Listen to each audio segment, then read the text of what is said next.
I ran out of sympathy and now I live with empathy. This is just a start for you, so this must be the end for me. Make it your end as well. Maybe one day our ends could meet. But if it goes south and east, our ends will beef. That's my favourite part of the whole thing. Why is it your favourite part? Jamz Supernova, Between the Lines, a podcast about breaking down the meanings and messages behind song lyrics.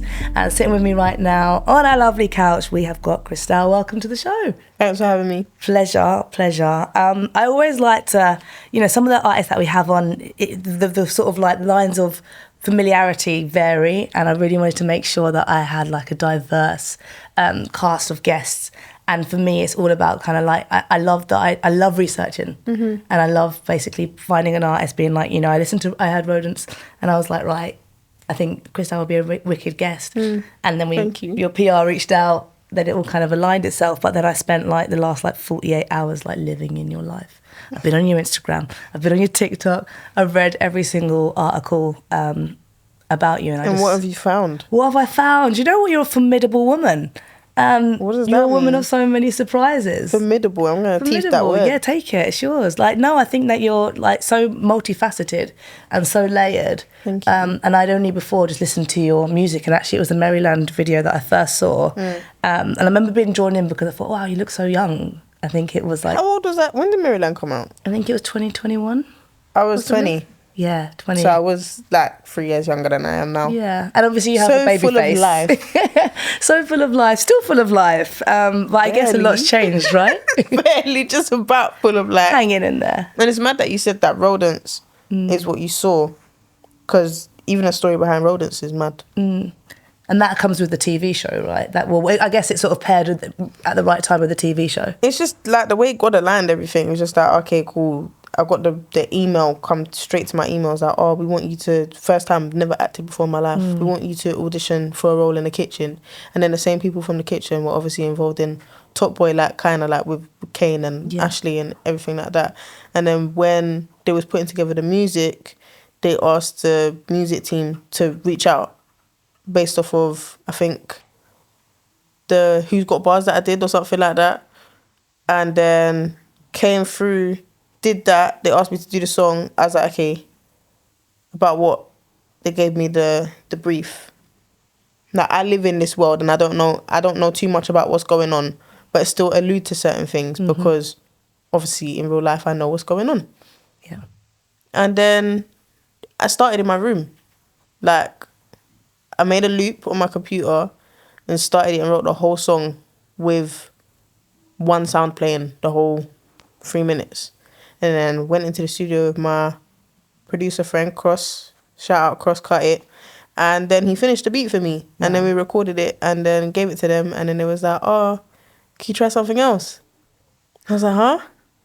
And they said, yeah, like, give us another song. I was like, okay. So I made them another song. And they chose Rodents anyway. So they went back to initially what Yeah, but you always got to give people a point of comparison, innit? Yeah, You never really know how much you love something until you have to try and force yourself to love something else and it's not quite right. Yeah, that's an interesting way of thinking of it, because sometimes people will be like, I don't want to give them too much, because if I give them too much, then... It's like, for example, if you had this dress in purple, this is your green dress. Yeah. You chose to wear it today. You love your dress. And then let's say you go and see it in purple and you really want to buy it because you got the green one at home and you know you love the green one, but it's just not quite right. Yeah, it's not the same colour for you. And then it makes you love the green one more and you're going to go home and wash it and then wear it again next week. And do you feel that a little bit then in terms of, because people like, one of the words that gets used to describe you is the versatility and the fact that you can jump on so many different sort of BPMs, different styles. And if you was to compare, say, Rodents, which came out last year, and then, Will You Ever, which came out top of 2024, first release of the year. April 19th. They're two very contrasting songs. So for you, is that like your point of difference in terms of being able to enjoy also rapping in this way, but being able to enjoy also expressing yourself in this way? I don't know. It's not really that different. I feel like I've always been the same. I've always been greasy and soft at the same time, but life just made me a bit harder. Do you know what I mean? Like, you get yourself into certain rooms and you get yourself into certain spaces and you have to act accordingly, otherwise people take liberties out of you. And then that's just been me throughout like secondary school. Remember, I played football and all of that. Football is, I've always been in male-dominated spaces. Yeah. Education, male-dominated. Sport, male-dominated. Yeah. Music, acting, male-dominated. Do you get what I'm trying to say? So I've always had to kind of just be me within a box. Like, not like I've not fully been myself the whole time, because I have, but I've always had to move accordingly because... I don't know, people hate when I say this. Women have to work twice as hard, but it's true. No, of course. No, I understand that. Especially if in specific areas, it's literally more men than women. Yeah, you gotta work harder to be seen. Yeah, you don't have the luxury of being subpar. You don't have the luxury of being mediocre. Like, I played football as well up until I was about 16, and then got into music and DJing again, sort of only a lot in the sort of wider scene. There wasn't many females, but you couldn't step out unless you had something to step out with. Yeah, you couldn't walk on the pitch unless you couldn't. Yeah. As a girl, you just can't. You can't be meaty. Like you can't not give it your all. Yeah. Because there's too many people that are putting in half the effort and getting double the results. Yeah. So if you want double the results, you got to put in triple the work. Yeah. Do you know what I mean? That's just how it goes. So even like, it's just like what we was talking about earlier with like the way that I dress. It's just about how I feel for that day, and you're allowed to feel different every day, and you're allowed to want to express a different emotion every day. Yeah. Just as long as you're consistent with your expressions and you don't use it as a weapon against the people around you. You're allowed to feel however you want to feel, just as long as you communicate it well. Yeah. Do you get what I mean? And when you heard like drill for the first time, and knowing the environment that you grew up in, terms of like knowing that you wanted to, you know, the desire to be the best at whatever you're doing, when you heard drill for the first time and it made you want to make that music, what was it about the sound, the writing, you know, the stories? What is it that was like, you know what, I want to do this? It's mad because not many people know what I'm about to tell you. The type of drill that I grew up on was like Young Fume, Grizzy, them lot, before drill was what it was today. Yeah. It was I grew up on like the original drill that wasn't even that whole, what the drill sound represents, the 808s and everything, that wasn't even a thing yet. I was working in a shop in Chelsea. This is when I had my first like proper job, like NI number job, first year of uni. And the first drill artist I was actually introduced to was Pounds. Like, not personally, I mean just like through music, like, because I had my colleague, and my colleague was like, oh yeah, you need to start listening to drill. I'm saying, what are you talking about? Like, who are these people that you're speaking about? And this is when M24 and everyone was like starting to get their names for themselves.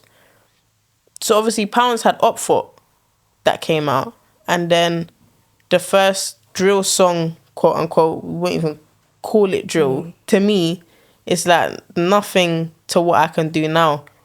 But I did an Up Foot remix and then put that on YouTube or whatever. Not that was the first remotely drill song I'd ever done. Yeah. Until I wanted to grow my artistry properly. What was the music sounding like before then?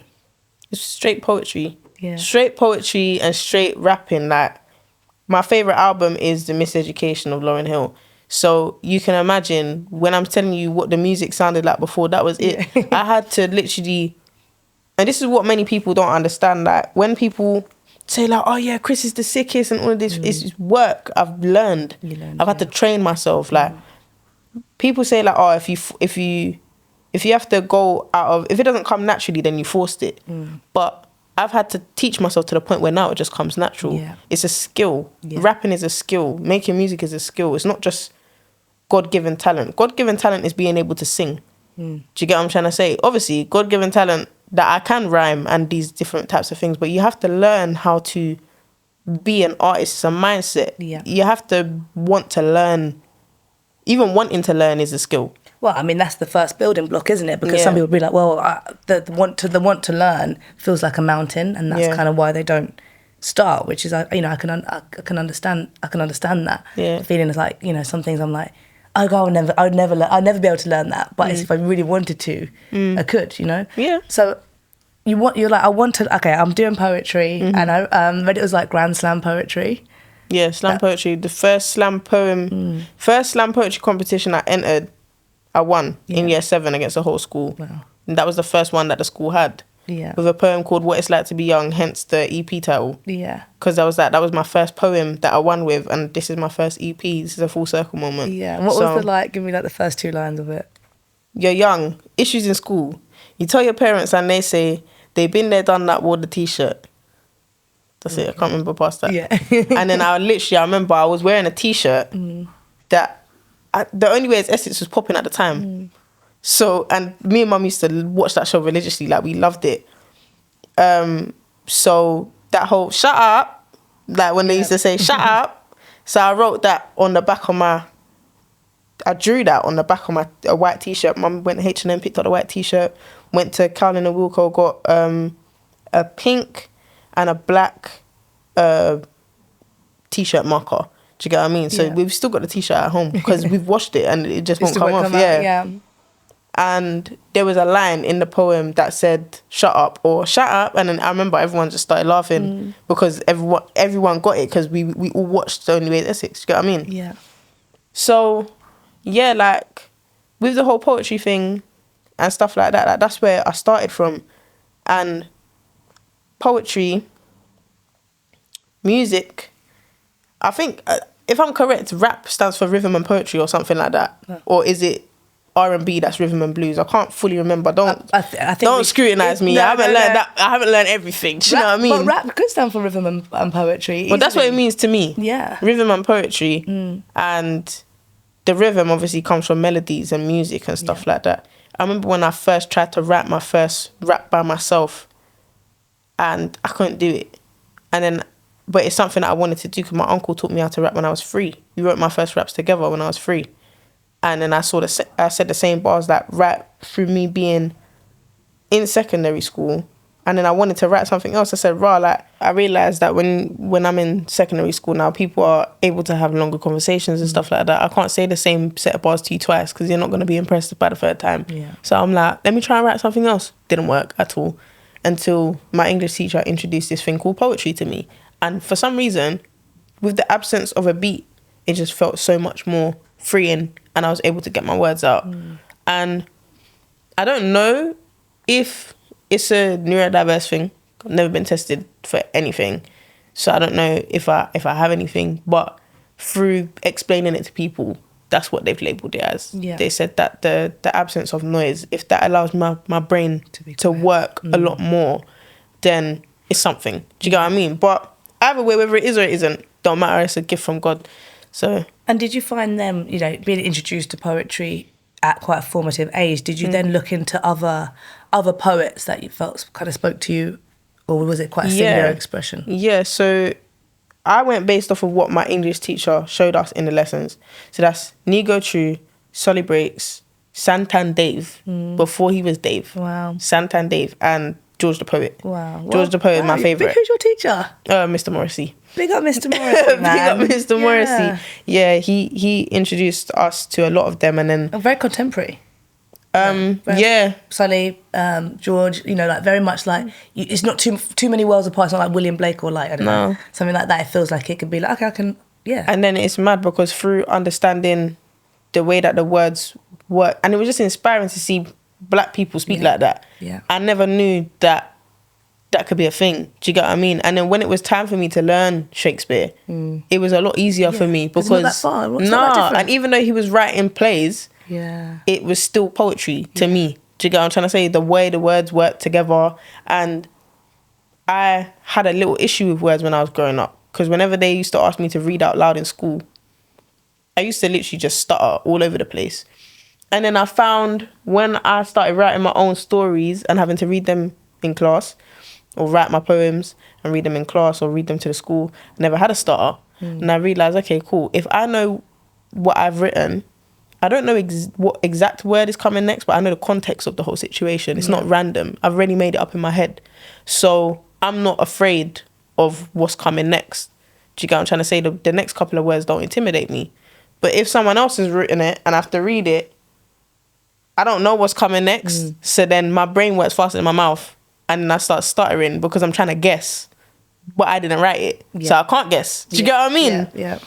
So it was all of that. And yeah, like just even now, like what I said with the way that I wrote Rodents, if I've got writer's block, I need silence.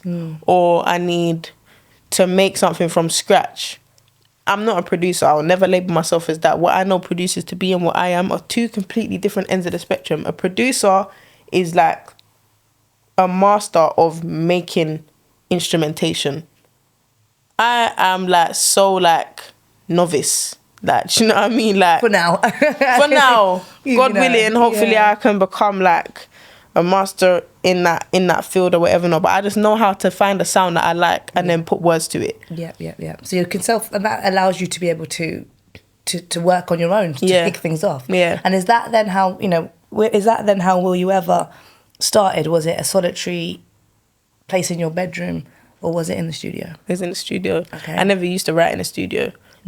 It's something that came about when I started working with Toddler T. Yeah. And I renovate after the whole mum's my manager now, we both need to learn a lot of things and stuff like that.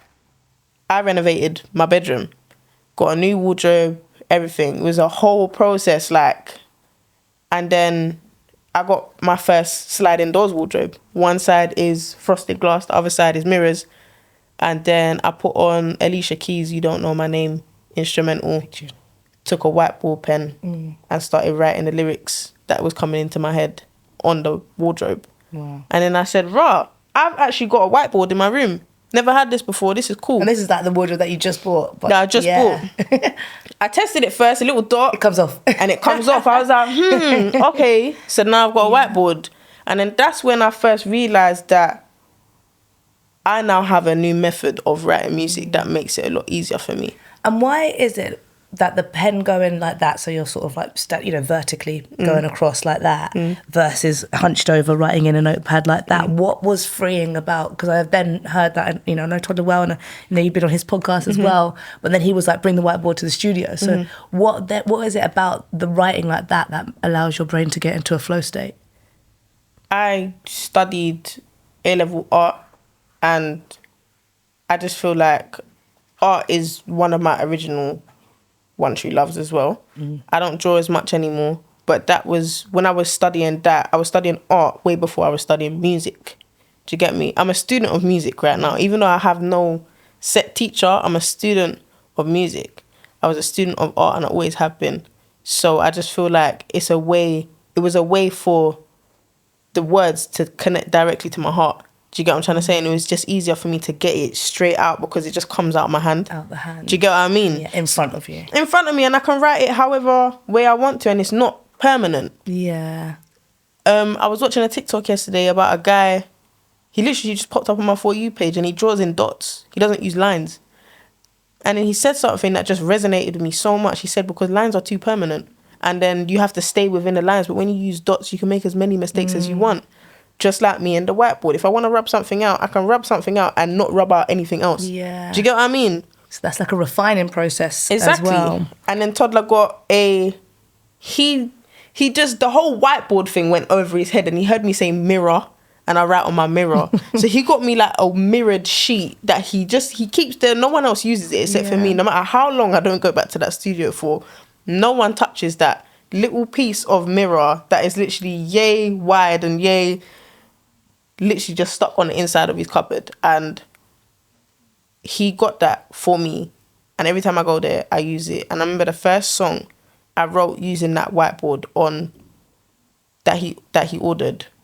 It's called Ready to Go. And that was the first time he got it. It's one of my favourite songs ever that I've ever written.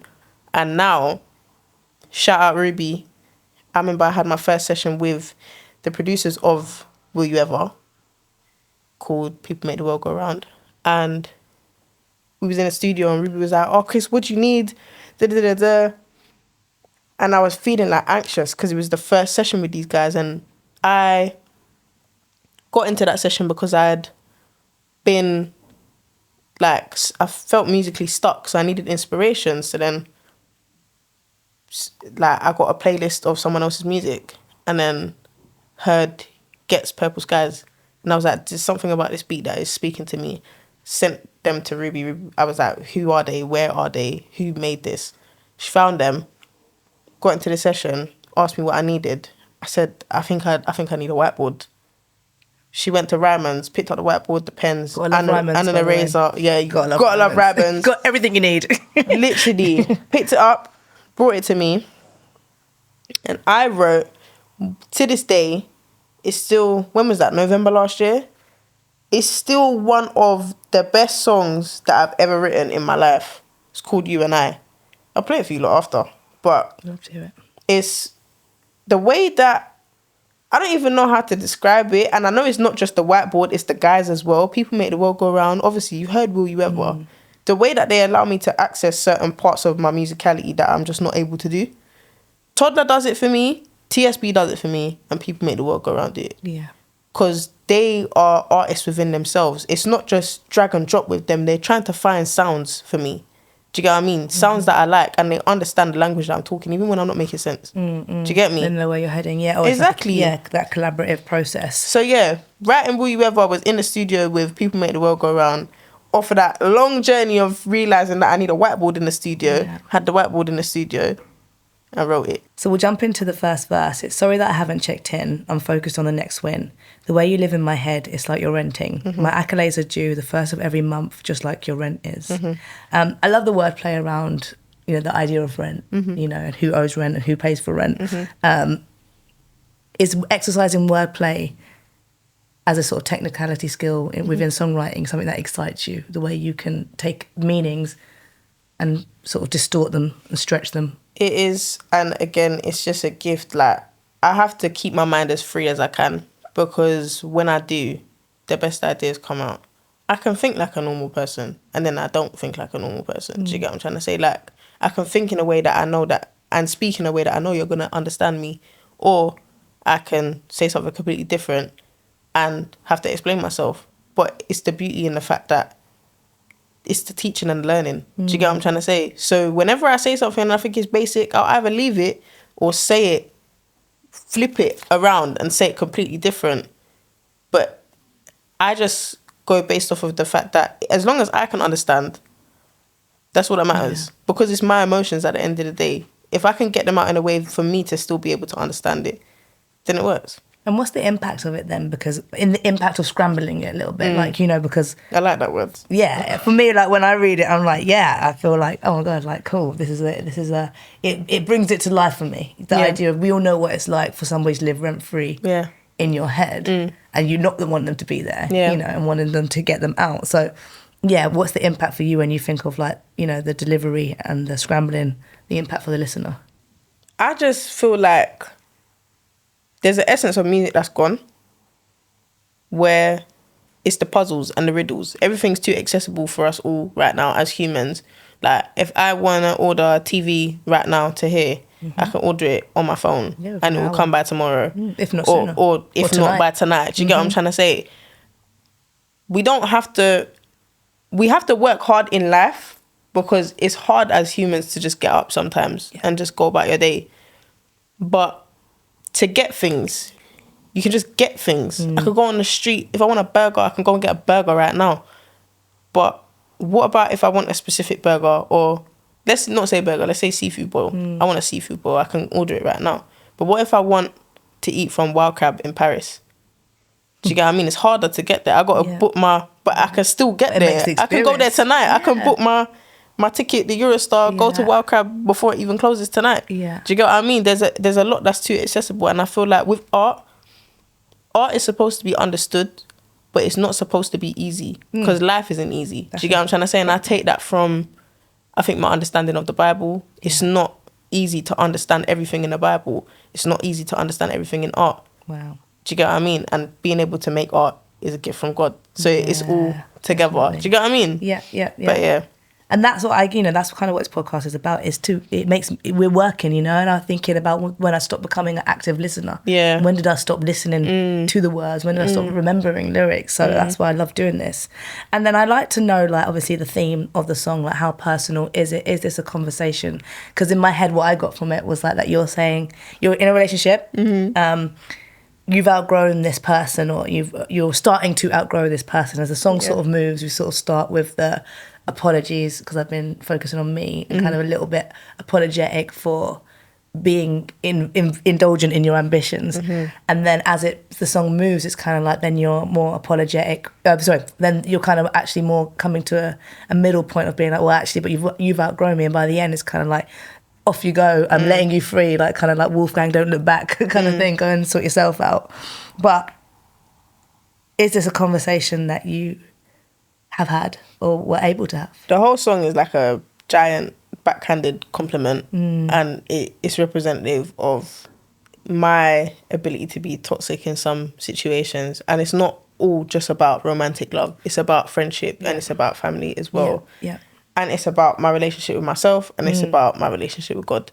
So when I write something, like certain lines are about friends, certain lines, like for example, sorry that I haven't checked in, I'm focused on the next win. The way you live in my head, it's like you're renting.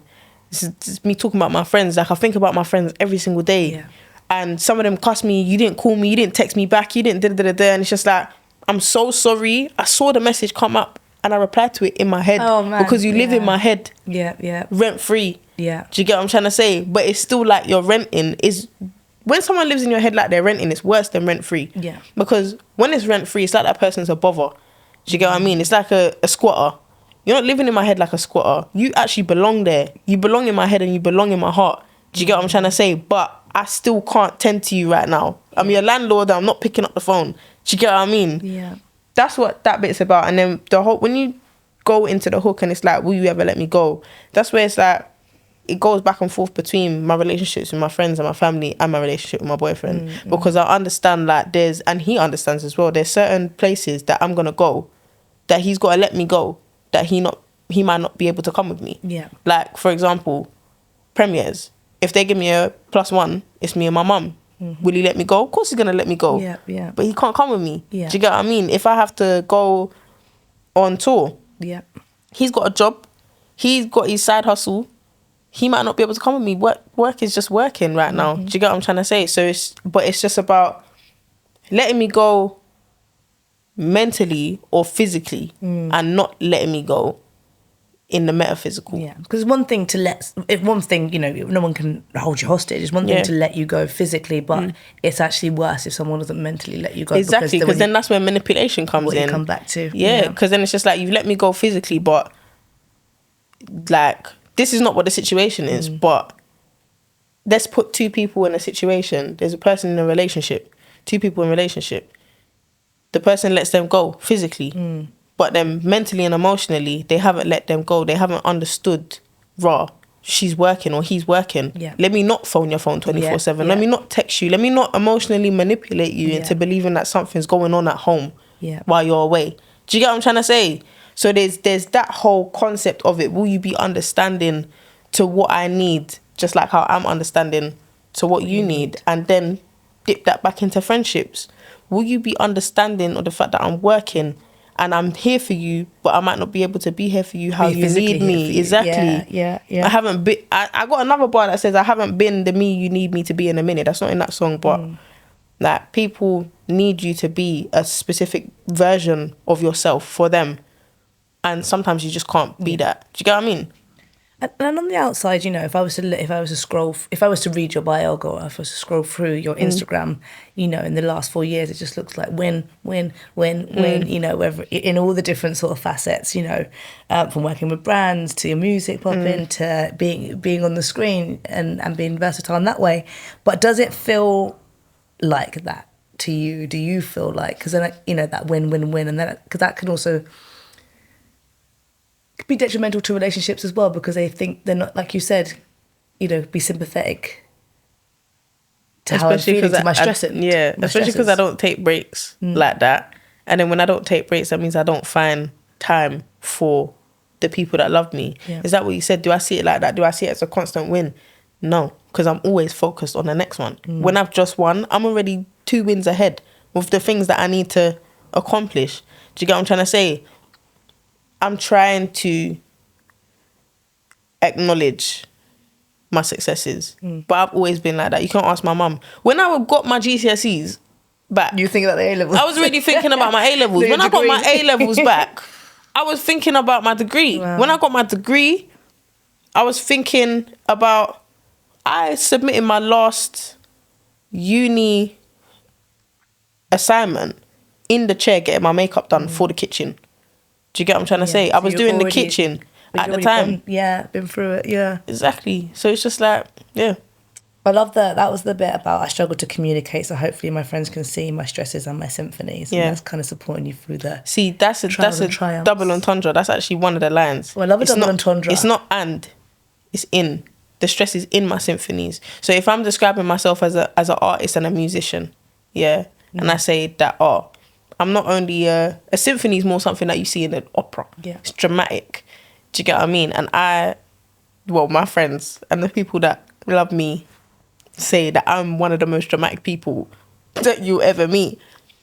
So I put the drama in my music as well. Like, if you imagine a symphony, there's violins in my symphonies. So my symphonies is my music that I make. And I'm very conscious of the fact that some of my friends actually don't listen to me, or they haven't heard certain songs or whatever not. But I know, like, for example, my friend Justy, she listens to everything. Do you get what I'm trying to say? And that's one of the people that I'm very conscious of the fact that I don't give her as much time as I wish that I could, because I'm so not self-centered in a bad way, but self-centered as in, like, I just don't want to be like ends. Yeah, I don't want to be in the ends, but it's just stuff like that. So I'm just here trying to express myself in a way that I know you might not be able to hear, because it's growing pains. Yeah, it's growing pains basically. But I know that, and it's just that if you listen to the music, is it gonna fall upon deaf ears? Do you get me? So double entendre, I love it. I love that. I love what it kind of means within hip hop, and I feel like if you have to kind of catch it to you know, the rapper, the writer knows the double entendre. There's another one in there for you. Okay, throw it to me, and then tell me about how you can get to a double entendre. Way before I was on Netflix, I was in the kitchen. Yeah, pause. Just let that sink in. No, I'm not dirty dishing. Dirty dishing. If I chat your business, do you get what I mean? So when you said, if I chat your business, because I did get a little bit lost there. I was like, let's start with way before I was on Netflix, I was in the kitchen. Love the pause. Little guitar. Yeah, just let that sink in. So the kitchen was obviously the movie that I was in, which was on Netflix. Yeah. But way before I was an actress, I was in the kitchen cooking music. Yeah. Do you get what I'm trying to say? Cooking up some bars. But let that sink in.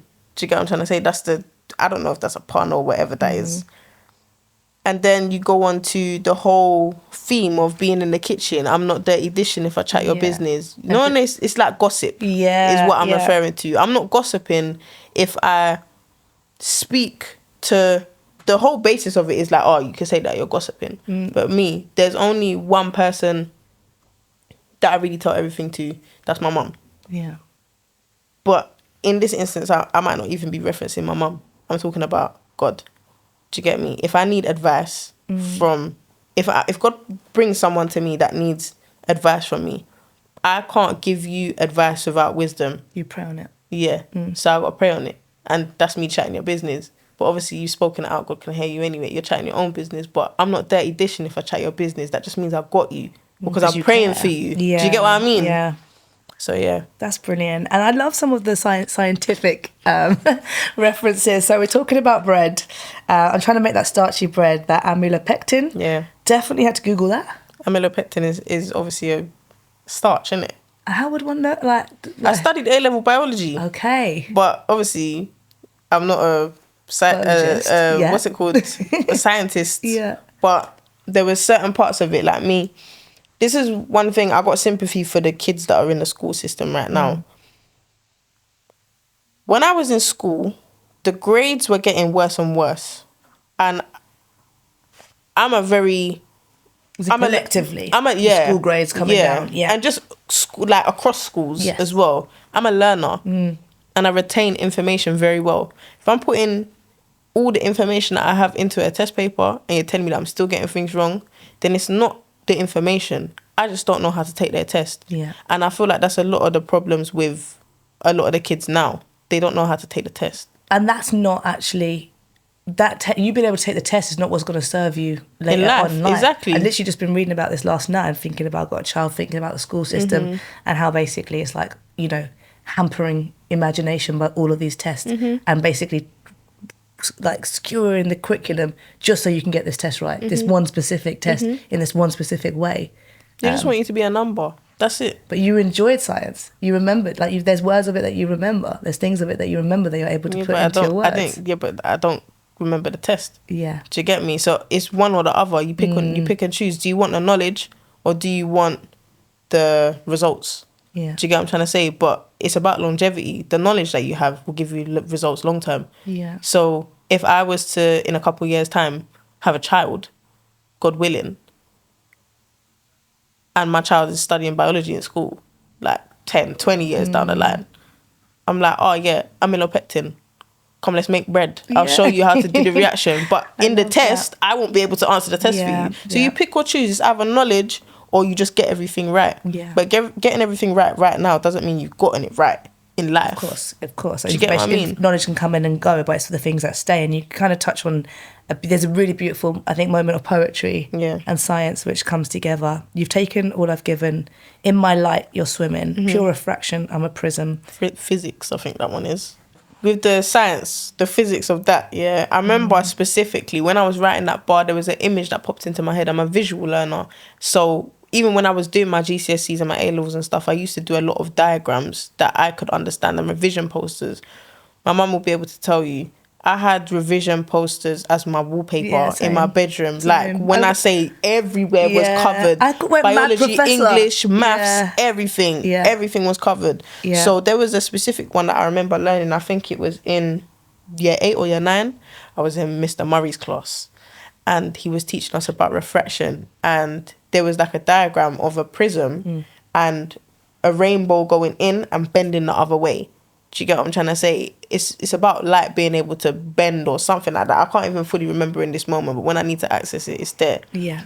So, refraction, in my light, you're swimming. It's just like, I am very conscious of the fact that I can be a very positive person. So you're radiating. I'm radiating. When you need me, I'm there for you. And I'm there with open arms, and I'm the positive person in the situation, because two people can't be negative. If you've got a problem, I'm the solver. So you're swimming in my light. Pure refraction, like I'm the prism. And then it's like, but then it gets to a certain point where I've taken on so much people's energy that now I'm like absorbing your issue like it's mine. And now I'm locked inside this prison of your problem until you solve it. Especially if I've given you advice and you don't take it. Yeah. Do you get what I mean? And then it's just like, there we go. And you spoke a little bit in the song about sympathy and empathy. And it's like I ran out of sympathy and now I live with empathy. And that kind of a little bit touches on what we just spoke about. Where do you draw the line between sympathy and empathy? How do they differ for you? Sympathy is feeling sorry for somebody. Empathy is feeling that person's issue. Now you feel their pain. There's feeling sorry for someone and then there's feeling their pain. Do you get what I'm trying to say? And then that touches, obviously, based on what I've said, the person, the prison and everything else. You're feeling it. It's with me now. Your issue now lives with me. I live with empathy.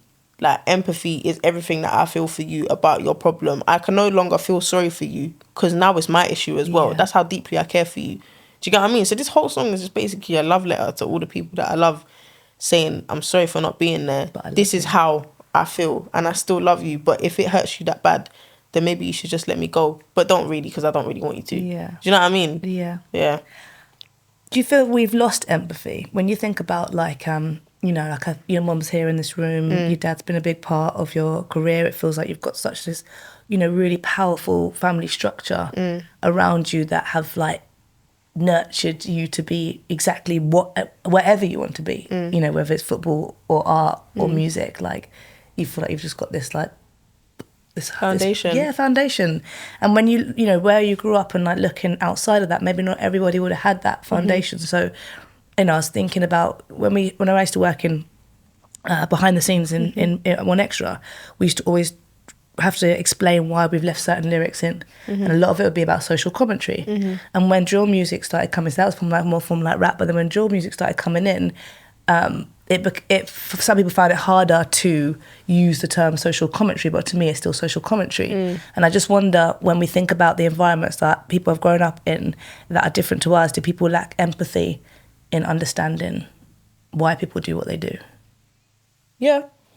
I feel like the world, it's like what I said before, it's difficult to be a human now.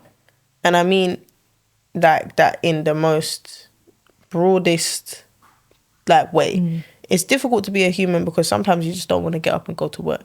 And it's difficult to be a human because anytime you feel a way about something, you try to express your emotions to another person, they just might not understand.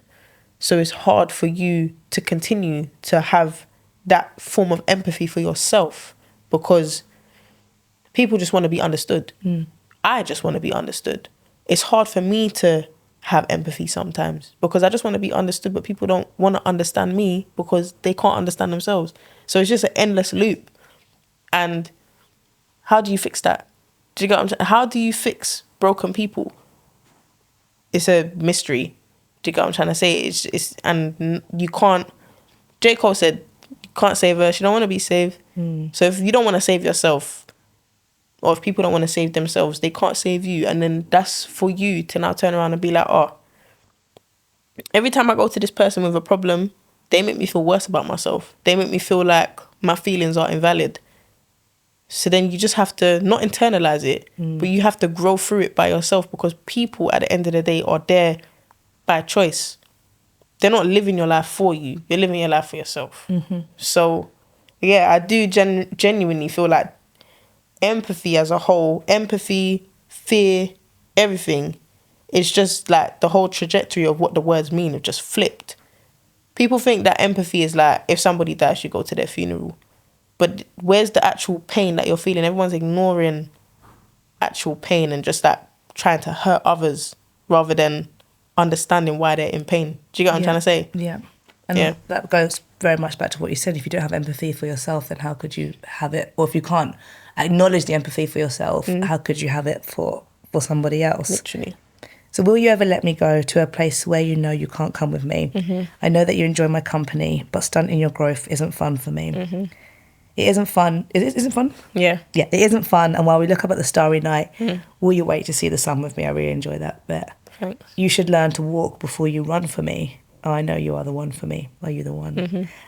You should learn to walk before you run for me. I think that's a really, again, a scrambling of a saying that people will know and understand. But the way you've kind of said it is like, I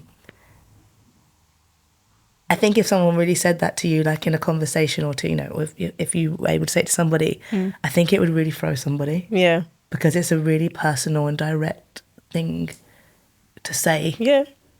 Even its abstractness. Yeah. And I'm not only just talking to people, I'm talking to me. And I'm talking to everything that I want. It's like I don't know. This is why I'm a bit funny about having people in the studio with me as well. Because when I get artistic, like my metaphors and everything, I just really go into it. Like, it's like that's everything that I want talking to me. Yeah. Learn to walk before you run for me. Do you get what I'm trying to say? Learn to walk. Learn to appreciate everything you have before you attain everything that you want. Otherwise, you won't be ready for it when it comes. So I've got to learn to walk and handle everything in my plate before I ask for seconds.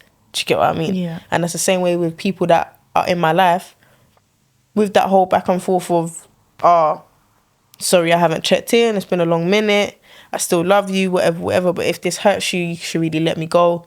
Because chasing me before you've even paid any attention to yourself, or you're running after me and for my time and everything like that, but when I speak to you, you don't listen. And not just because of what I'm telling you to do, nothing like that. I just mean I'm telling you that I'm in pain about something and you're not understanding me, so why should I give you any more of my time?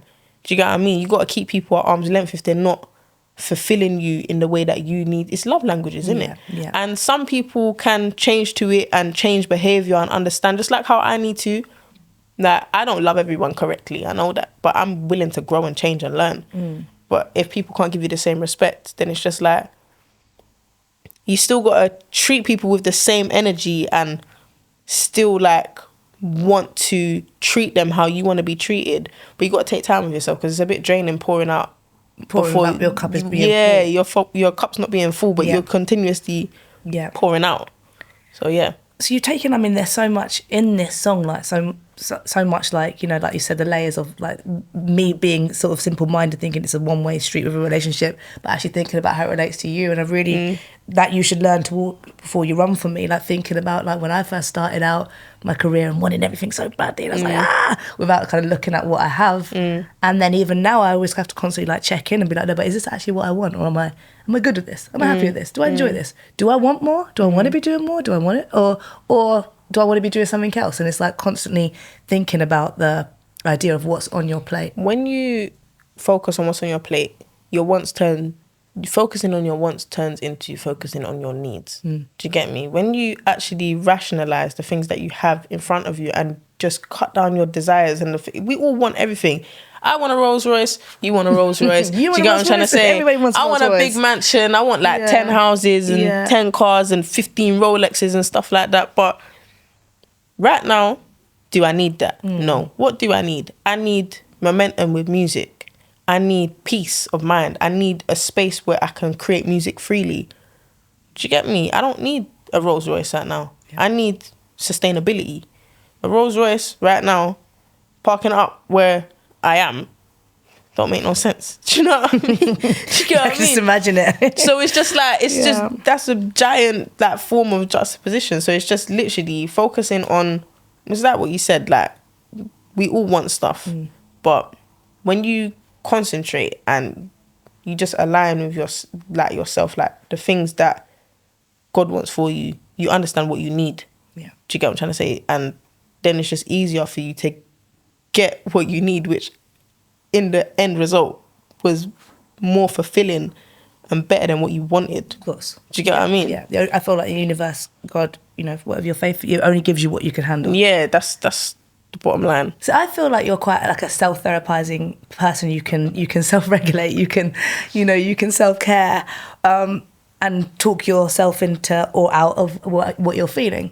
So does the songwriting then help? So you're feeling about these things, you know, or observing this growth and the stage that you're at in life, and then writing about it through song. Does that help you? Is that therapeutic? Yeah. Music is my therapy. That's it. And I feel like it has been for a very long time, even when it was poetry. Do you get what I'm trying to say? When I was younger, I used to write about things that I'd never even been through. But it was helping me, like, because I can empathise with people. So if I'm going to write about the domestic violence, and I've never been through domestic violence, but I've written about it, it's like it's helping me heal through that person's situation. Because you're an empath. Exactly. You're empathetic. So that's what it is. Music is literally my therapy, whether it's a fun song, whether it's a drill song, whether it's R&B, poetry, reggae, dancehall, whatever it is. I just feel like once I get the words out, I'm just happy. Like, it's very rare that I listen to a song once it's come out, because then it's just like I let that feeling go. And then it's like, it's like, even if you want to take the hook, will you ever let me go to a place where you know you can't come with me? It's like my emotions in that song. Once I've released that song, I've let it go. Yeah. And I can't come with it, because then I will fester on that emotion for the rest of my life, because I'm an overthinker, and it will just stay with me forever. What about performing it? Can you disassociate? I've never performed Will You Ever before. Never. Is that you chosen not to? I just feel like, I don't know if it's a crowd pleaser. Do you know what I mean? And you got to work smart. This is where I put my business hat on. I'm just like, okay, this is a group of young people, or this is a group of festival owners, or this is a group of people that are in this country that have never heard of me before, and they seem very excited. So I've got to go with the momentum and go with the tempo. Energy. If I'm going to perform at an open mic or a slam poetry competition, I know what songs I'm performing, and it's not any of the ones that I'm performing at the festivals. Do you get me? Yeah. I'm not going to go into a slam poetry competition or an open mic and sing that. I might do Rodents a cappella, because it's still a deep song, or Antisocial a cappella, or like slowed, chopped and screwed, whatever you want to say, because there's still a message behind it. But I'm not gonna, or I'd flip my songs, I don't know. But yeah, that is intentional just for business. But if I was ever in the right room, I'd 100% perform it.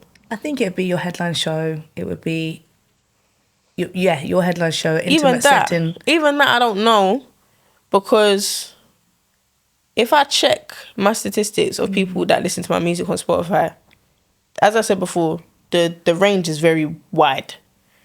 But I feel like that specific song appeals to a certain age group of people. And then, my age group. And then 30 plus. And then the people that will be buying the tickets will be Mummy, Daddy. Yeah. Cristale's got a show, can I go? Yeah. Like, do you know what I mean? And those are the people that want to hear the plugged in. They want to hear sing that. They want to hear the hype songs. Yeah. So I don't know if I'd perform it, but sometimes you got to give people what they need. Right, exactly. I would request it. So in 10 years, right, you're 23-ish, 24 now? I'm 23. 23. So in 10 years, you'll be my age, which is 33. Oh. No, it's great, honestly. You know. It says you. Yes, please. I already feel old. Stop it. Get out of here. But in 10 years, 33, who knows? I mean, I can only imagine how long your accomplishments will be. But when you listen back to this song, what will it tell you about who you were, and where you were in that moment? If a song could like be a moment in time. I don't know. I feel like by the time I'm 33, I don't want it to happen, but you know they say it's lonely at the top. And I feel like if my career is, God willing, going on the upward trajectory that we all think is going on, I'm hoping that it's not as lonely as it feels now. Do you get what I'm trying to say? And I'm hoping that it's a bit more relaxed. Like, I've got so much successes where it's just like I can relax a bit more and actually give the people that I love more time. Do you get what I mean? But if it just doesn't go that way, then I can imagine being 33, listening back to that song and crying because I'm actually by myself. Do you get me? Like, it never, not by myself. Like, I probably still have my boyfriend, I have my mum and my brothers and sisters and whatever, but where's my friends? Yeah. Do you get what I mean? Because friends need your time too. Wow. Do you get me? So that's what it is. And I don't want it to be a thing where it's like, I hate when the people that I love that have been with me from before everything feel like I've left them behind, because that's just not the case. I'm just really, really, really concentrating on, I want to be able to be 33 and call up my brethren and be like, what are you doing this weekend? Nothing. All right, cool. I booked you a flight. Link me in LA. Yeah. Do you get what I'm trying to say? I want to be able to do stuff like that, but I have to put in the work now so that I can do that then. You know what's so funny? One of my best friends who I went to secondary school with. Yeah. We kind of got to like when I was in about our early 20s, and I started working at BBC, and they hadn't found what they wanted to do in their passion, and I could feel us like really drifting. And I think I'm not the best communicator, so maybe I sort of like slowly ghosted and slowly kind of withdrew. And then we hung out one time, and I was just like, babe, she was like, why don't you call me no more? You don't call me no more. You don't respond to me no more.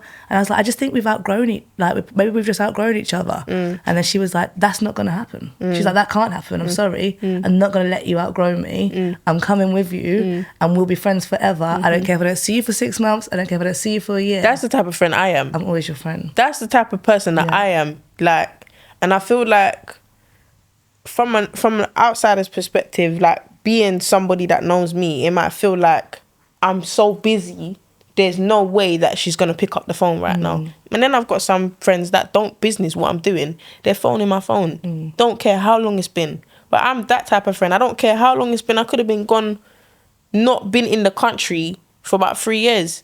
Do you think that I'm not going to call you at 12 o'clock on your birthday? Yeah. Do you think I'm not going to try and send you a present? Do you think that you can tell me that it's your little sister's birthday who I've seen that's just been born, from when she's just been born, that I'm not going to be there? Or send her something? Like, do you get what I'm trying to say? Just stuff like that. Because I don't have many, many friends. I have a select few, to the point where I feel like I don't have any friends and I only have family.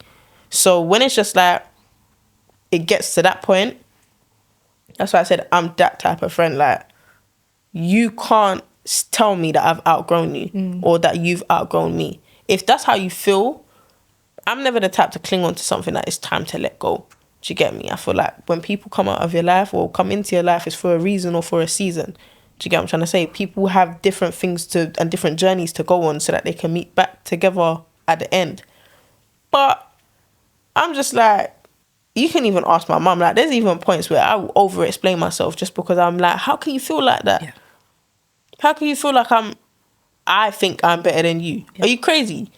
Bruv, I'll put my hair in 2 Kanos right now and sit at your house and we'll sit down and eat popcorn and eat ice cream for the whole day and do nothing. I will do that. but I just don't have the time to. I got things to concentrate on. But we will do it. I will do it, especially if it's if it's an emergency. Yeah, I'm there. Yeah. Or if it's a breakup, or what? I'm dropping everything. Yeah. Are you crazy? Boy or girl, breakup, I'm there. Ask any of them. They'll so tell you're the breakup agony breakup, on. agony on, flipping. If something traumatizing's happened, anything, I'm there. And that's your love language, and her, and that for me, her saying that you will never outgrow me. I won't let you. Yeah. I will not let you not be my friend was the biggest act of friendship, and I love that. It's difficult and though. We're still friends. Good though. Yeah. But it's difficult because you got that was just that you was receiving to that. But then you got some friends where it's just like, but why are you here now? You're here now because something bad has happened. But you weren't here when I was going through all the good stuff. Yeah. So then you got those people that are slightly pessimistic where it's just like, you're only here for me when there's bad times. What about all the other times where it's just a normal Tuesday and I want to say hello? But from my perspective, I just see it as whenever it's an emergency, I'm there to take it for what it is. Yeah. Do you get what I mean? So growing up in a Caribbean household, I have to talk about dancehall because I feel like, we talk a lot about music forms as art forms, and sometimes I feel like people don't put the respect on dancehall as an art form as they should. So listening to dancehall, your Bujus and artists like that, my cartels, cartels. I mean, come on, like the writing. What was it about their way that they wrote that you were like, oh my god, this is like it's poetry. Poetry, yeah. That was like, and people don't think of it as poetry, right? No, they don't. But you see how you said to me the way that I twist around my words? That's something that I see dancehall artists do a lot. They twist around their words in a way where it's just like, I can't believe you just said that and I understood it and I don't feel like I should, but I do. Do you get what I'm trying to say? And it's one of them ones where if you know, you know. You get what I mean? Like, dancehall artists, especially Raz Cartel, I've listened to many of this man's songs and there's been so many different times I've heard him say something and he is one of the reasons why I've learned how to twist my words around like that because of listening to that from growing up. Do you get what I mean? So yeah, you're right. There's not enough respect on the names. Yeah, and I love that you called it poetry and called it. Yeah, it definitely is. Like take away the beats, and what do you hear? Poetry. Like even the other day, obviously me trying to learn how to produce. I've got the a cappella version of Make It Official. Yeah. We ain't getting no younger, baby. That one. Big tune. When I listen to it, the a cappella without the beat, the song is even more powerful. To get me. Like, it's just like, I can hear every word you're saying. And that's why, with my production, with my beat selections, with everything, when I'm writing, I basically need pretty much silence. Like, there's can only be one or two sounds going on so that you can hear me. Do you get what I'm trying to say? I'm not trying to distract you with the music. I'm trying to let you understand the words. And my brain gets crowded when too much is going on in music and stuff like that. There's certain beats where I will hear the first, not even 30 seconds, 5 seconds of it. And I already know that I don't like it just because of how much is already going on. But I still give it a chance. But I was always right. Do you know what I mean? I know that I didn't like it from the beginning. When too much is going on, if I think of myself and I think too much is going on in my head, I'm empathetic, innit? So I think, what could possibly happen in another person's head? So I just try to make it as easy to understand as possible. Well, Cristale, it's been so insightful sitting with you, talking to you. Sometimes I feel like people leave here thinking they've been in therapy, but I've been in therapy today with you and getting so much, like, just perspective and wisdom. And like, I think what you have the ability, because of it, maybe you have the empathy to feel how people feel, but you do have the articulation to express it. And I think that sometimes I feel things, I don't know how to say how I feel. Yeah. And I know things and I can't quite get the words out. Same though. But do you get me? Even though you're saying that I was insightful and whatever, not, I appreciate that. But I still have my struggles. Sometimes I just don't know how to say how I'm feeling. Yeah. Do you get what I mean? And sometimes I might go through something or feel something and I'll not be able to speak about it for until the next 7 months until it accidentally comes out in the song. It's just like, that's why you've been feeling like that for the past 7 months. Yeah. Do you get what I mean? So yeah, man, but I appreciate that. I felt it. And we always ask people that are on the couch to leave a line from the song. So based on everything we've spoken about, to pick a line from the song to kind of sum up this conversation? I ran out of sympathy and now I live with empathy. This is just a start for you, so this must be the end for me. Make it your end as well. Maybe one day our ends could meet. But if it goes south and east, our ends will beef. That's my favourite part of the whole thing. Why is it your favourite part? It's my favourite part because obviously it's like a timeline of how things happen, of how I go from 100 to 0. I've run out of sympathy and now I live with empathy. I care about your situation too much. This is just a start for you, like addressing the situation and getting it started, which means this is the end for me, which means I've already mentally checked out. Once I've mentally checked out, it's like I'm waiting for it to be your end as well. Once you make it your end as well, maybe your ends could meet. Do you get what I mean? As in, like, maybe we could meet in the middle, speak about it once you're done. I don't want to hear about it no more because I've already been racking my brain about the situation before you was ready to sort it out. But then if this goes south and east, our ends will beef. Like, obviously, you got the south end, you got the east end. Not saying that everyone's beefing or promoting violence or anything like that, but it's just like, and again, a double entendre. Like, if it goes south and east, as in you're still checked in there and I'm on the other end of the spectrum, mentally checked out, our ends will beef because you're gonna keep talking to me about a situation that I don't want to hear about anymore because you didn't care about yourself when I cared about you. Do you get what I mean? Yeah. And then, yeah. Perfect. On that note, I love how your mind works, and Thanks. that is a mic drop. Thanks. Boom.